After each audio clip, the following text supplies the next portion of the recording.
before I get started, I want to make sure I cover just a couple of quick items of business because things kind of off schedule now. This Sunday is a Lorien Day, so I will be at worship at 2 o'clock at Lorien. For those who sometimes try to put that in your schedule, that's fine. I'll be over there. Last Sunday night was supposed to be our small group Living Christian in the United Methodist the tradition. That didn't occur because of my absence. That would mean we would go next Sunday. Next Sunday is leadership training at Wesley for both churches. So that kicks our small group another couple of weeks, unfortunately. But that is essential for all official leaders in the church and is open to anyone. And that hour and a half, so we will cover the ministries in a nutshell, what they do in the church. We'll allow them time to work together to begin forming some, I don't want to say they're going to have goals and objectives yet, but at least some direction. Or those that have been running, like missions, already has gotten started and has goals and objectives of sharing those with people who are newly coming on board.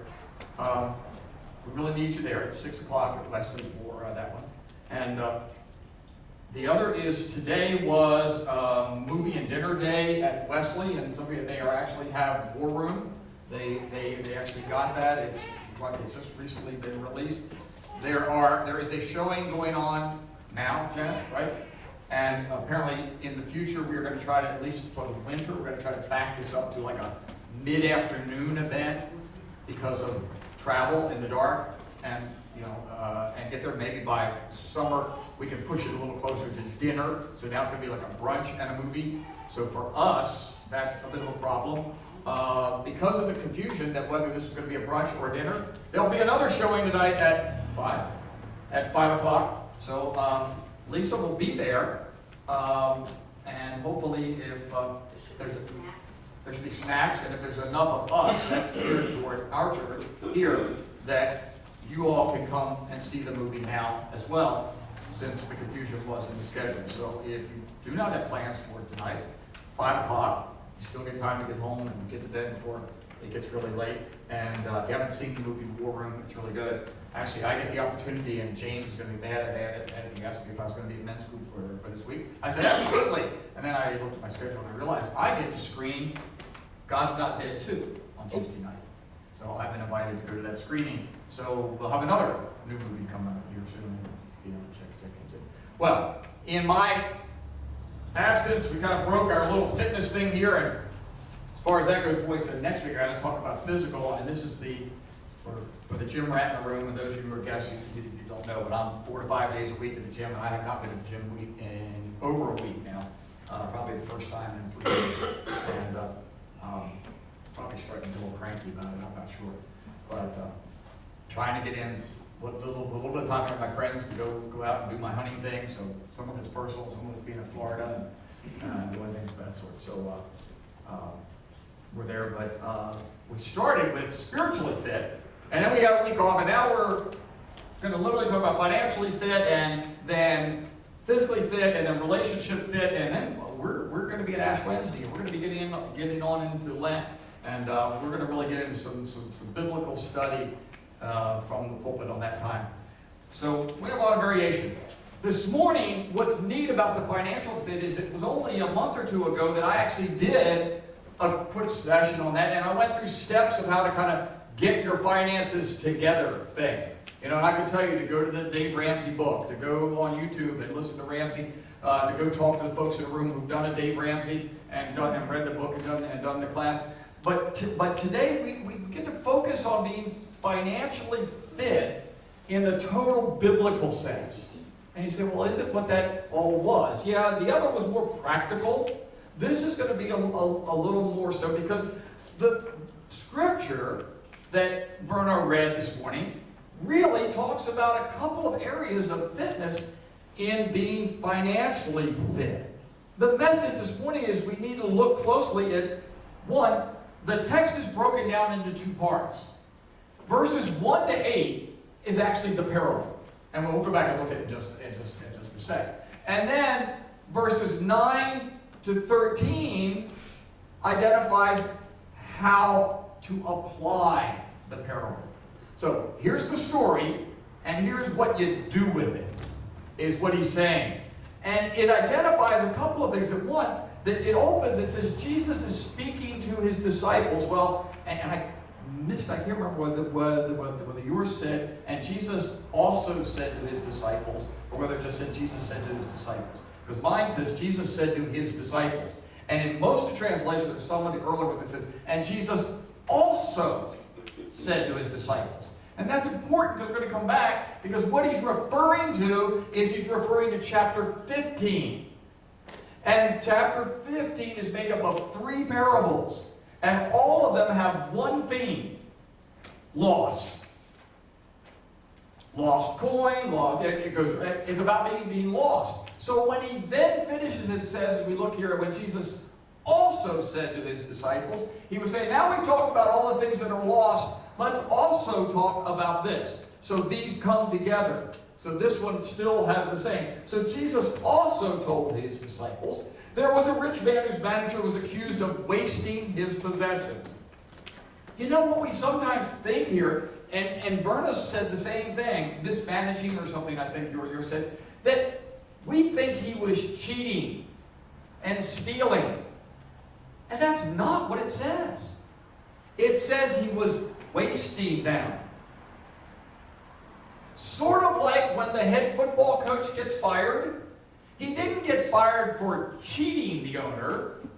He got fired for mismanaging the owner's resources. Or at least in the opinion of the owner. I don't know that I've ever seen a head coach, a manager, or someone get fired from their team because they stole from the team. It's because they mismanaged what they had been given. And that's the words here.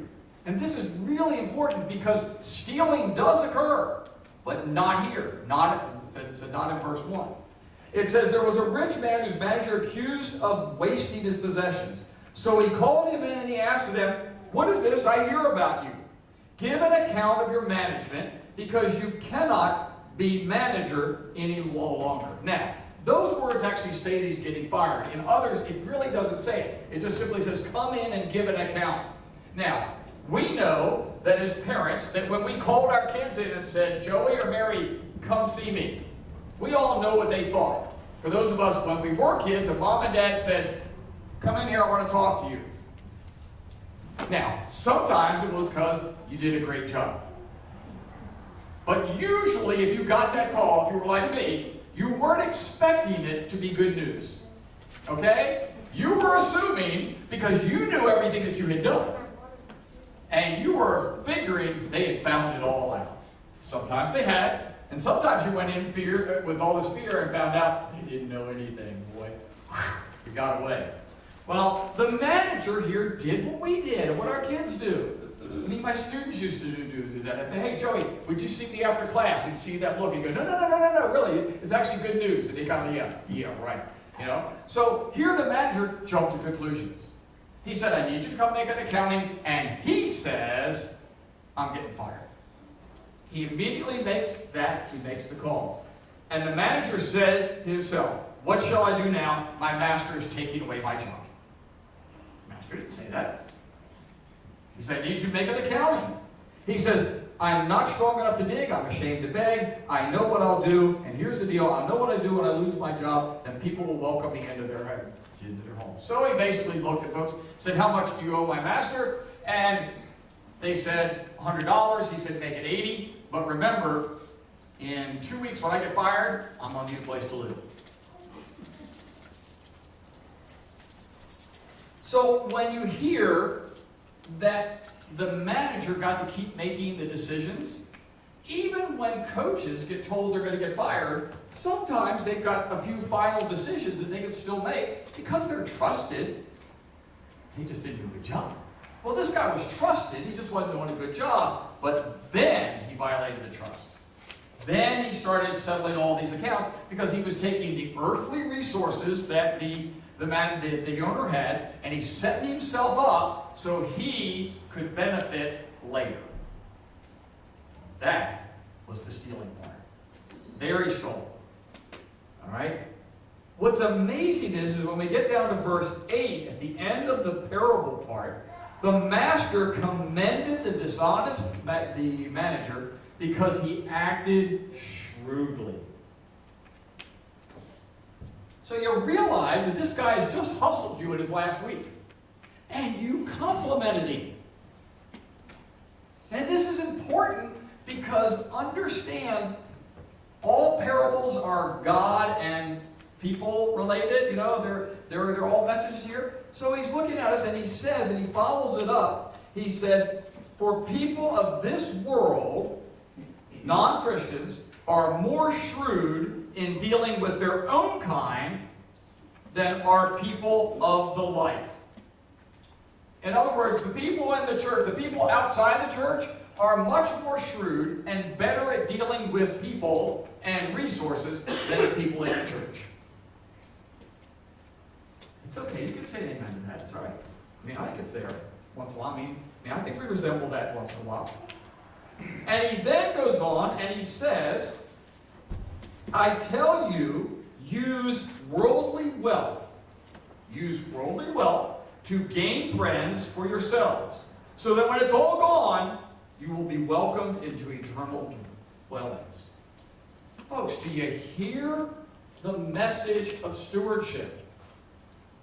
Your worldly wealth, whether little or big, use it to make friends, make relationships, get to know people. So when it's all gone,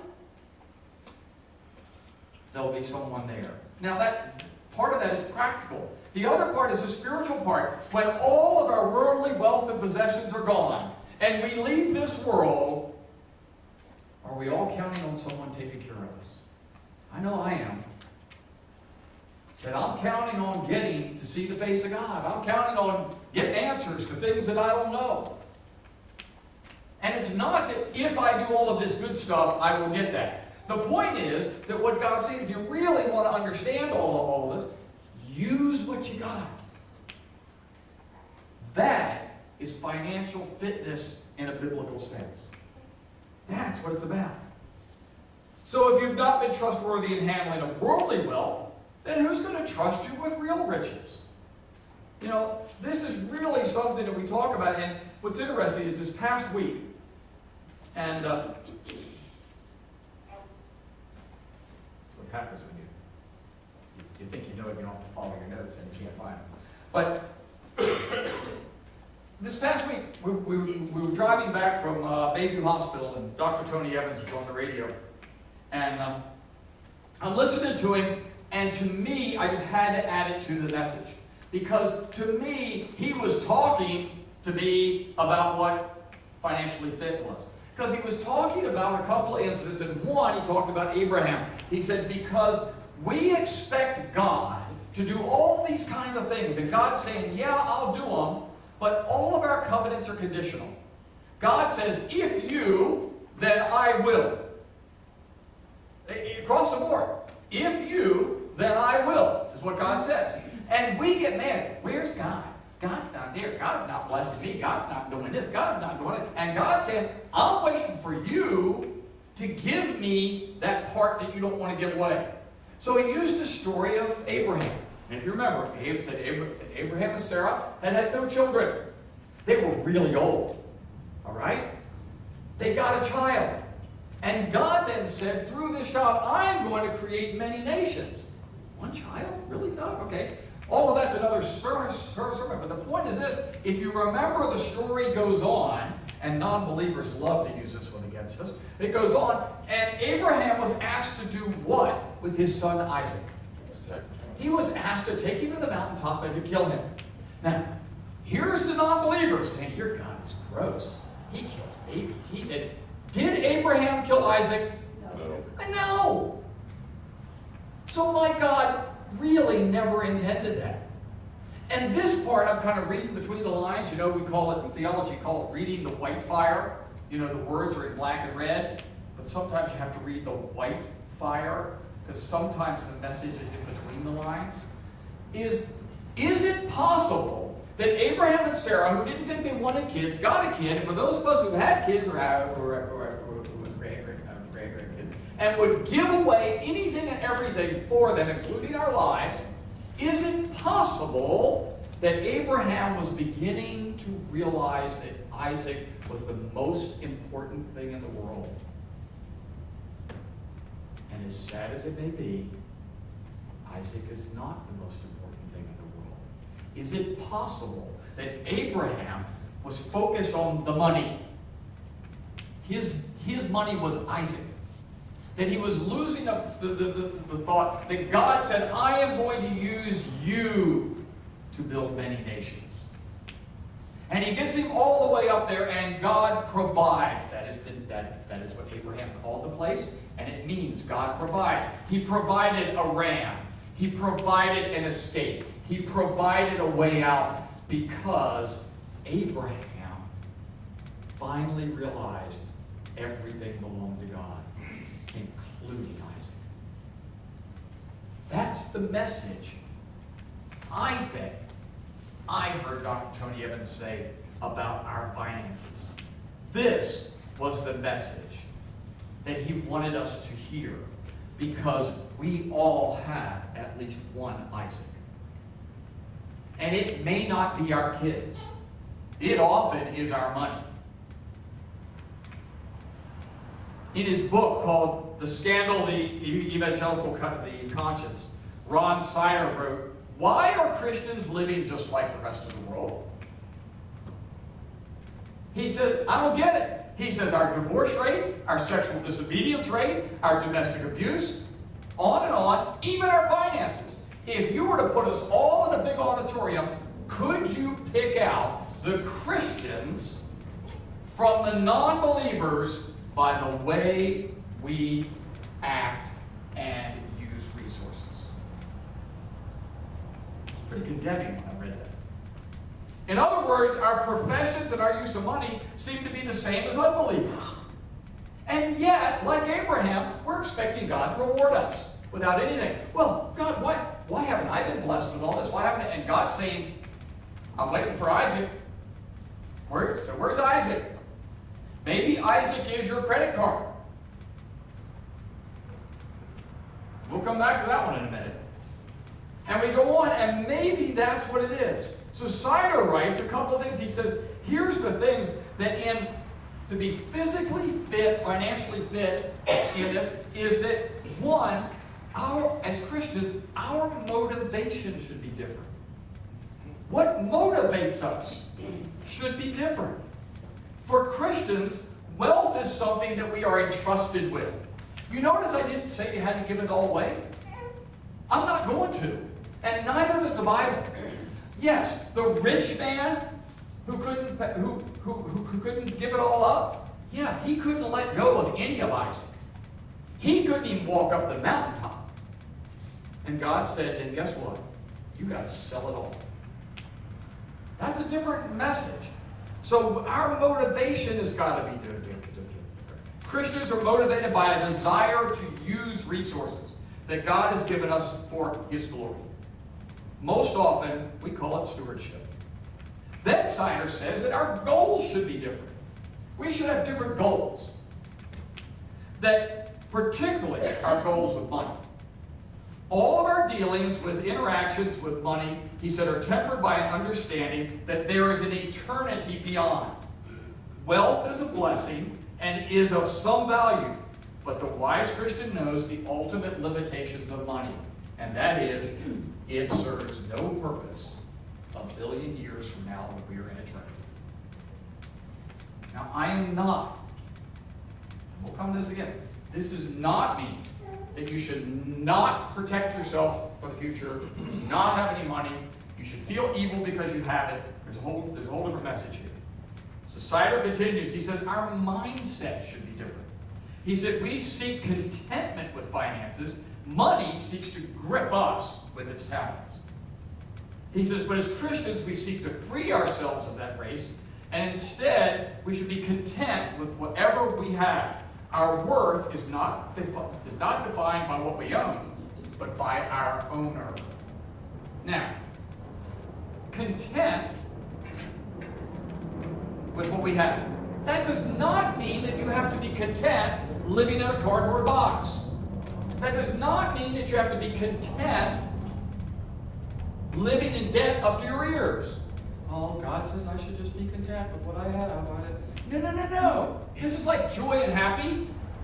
Can you be content in the midst of your death and your troubles, or your debt and your troubles, not your death, but your debt and your troubles, because you know who the owner is?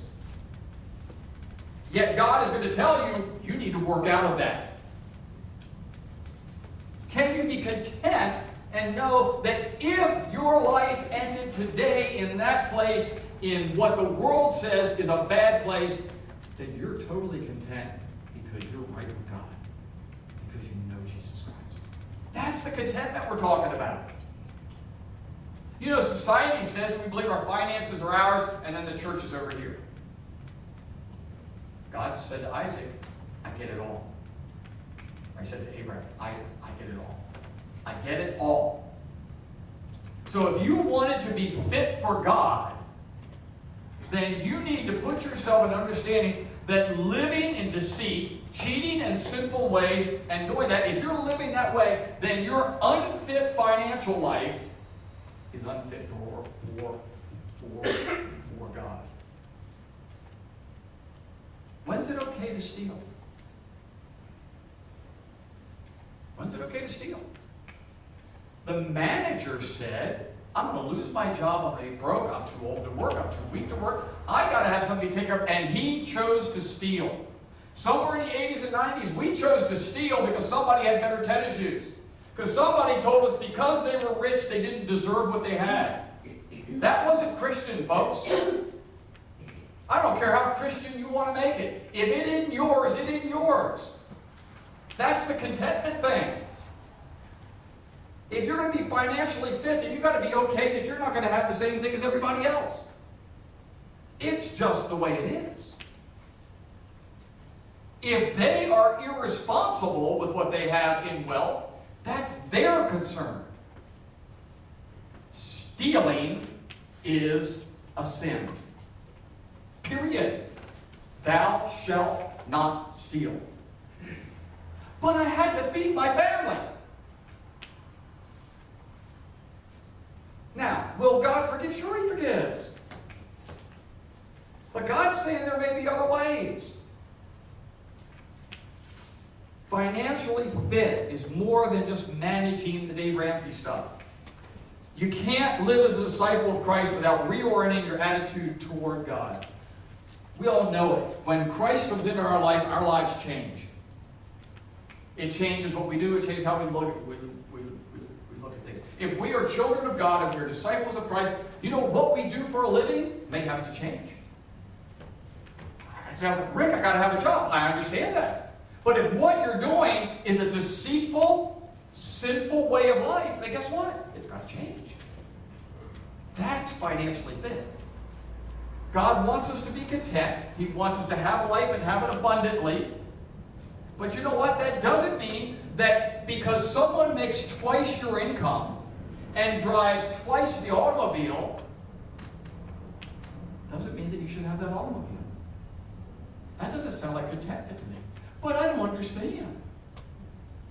They have a gazillion gigabytes of data on the coolest phone in the universe. And you're 16 and unemployed. But it's not fair. And we can make fun of the kids because they're downstairs, except for me. But we're that way too. Timothy writes, Paul writes to Timothy 6:6, godliness with contentment is great gain. Greed. Oh, greed. This is what I want to talk about. Sure, you may live like in this little apartment, and your goal is to one day actually have a house where you can move around and raise some kids. It's not evil. It's not sinful. However, if you get this house and you're really in good shape, but the Joneses have such and such, and I really don't like them, and I want more than they do, now we got greed. Now we've crossed the line. We're no longer financially fit. Like any kinds of fitness, sometimes less is more. A few less calories means we have more mobility. A few more days in the gym gives up time from somewhere else to somewhere else. ambition, our leadership skills, and all the things that come into play on how we use them. I know that we think we're our own person. And you go, I am my own person. I don't answer to anybody else. Me and God, we said we have it all. If I told you that Mr. MasterCard and Mrs. Visa were people, are you still your own person? If I told you that Mr. AT&T or Ms. Verizon were people, are you still your own person? If I told you that Mr. M&T Bank or Bank of America, are you still your own person? Oh, I don't answer to anybody. Or are you a slave to a lot of people? That's the definition of being fit financially. So let's wrap it up as we look at this. It is biblical to spend less than you earn. Sorry, it is. It is biblical to avoid the use of debt. You notice I said avoid. I didn't say you're going to hell because you have a car loan. Don't misinterpret. It is biblical to prepare for a rainy day. 1 to 2 months of normal expenses in your savings. This past week, for those of us who are Oriole fans, and I missed it, I guess, because I was in Florida, apparently Mr. Showalter, the manager of the Orioles, spoke to Mr. Davis, who is looking to make a ton of money. 7 years, $150 million is what he was offered. And it's been going on and on and on and on. He wouldn't make us, and he wouldn't sign. So his manager calls him, who really likes him, and he says, Chris, is there anything at Target that you can't buy? Probably including that one individual store. Now, he probably doesn't make enough to buy all of Target, but he could probably buy the one store. Well, apparently the difference was, for those of us who were Orioles fans, 11 million more apparently made the difference. But it is biblical to prepare for a rainy day. Not to sit back and go, God owns it all. He can have everything he wants, and then when I'm without nothing, I guess God will take care of me. I understand that. We should feel that way some, but if we know for a certain fact that my irresponsibility is going to make Vernon and Bill pay for my bills later, it's wrong, because I knew that.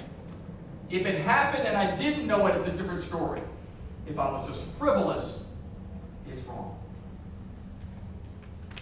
It's biblical to save and invest. Remember the story of the parable of the sower?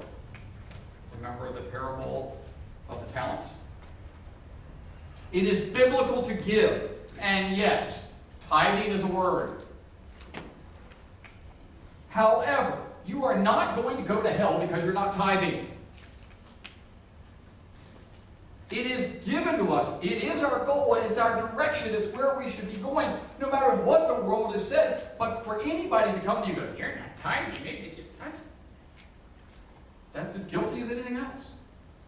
The question is, what is your motivation in your giving? 6, it is biblical to use money to pay taxes. Render to Caesar. Folks, I encourage you to pay as little tax as possible.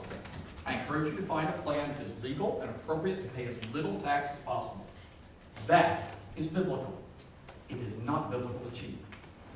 It's all right, as much as I want to.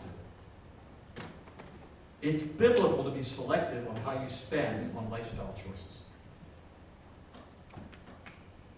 Look at what you're spending on. Is it biblical?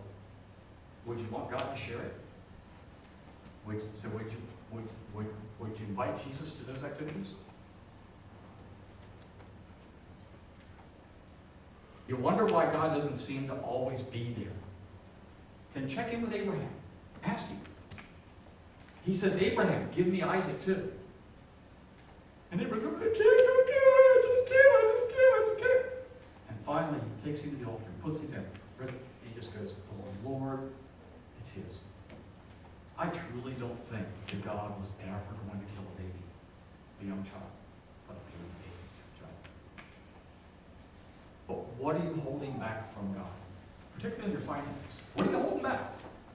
God's saying, give me Isaac, whatever Isaac is in your life. And he said, and you will become financially fit, along with spiritually fit, soon to be physically fit, and ultimately be relationship fit. And that relationship begins with the Lord Jesus Christ. Amen. Let's join us singing our last song together. As you're able, stand.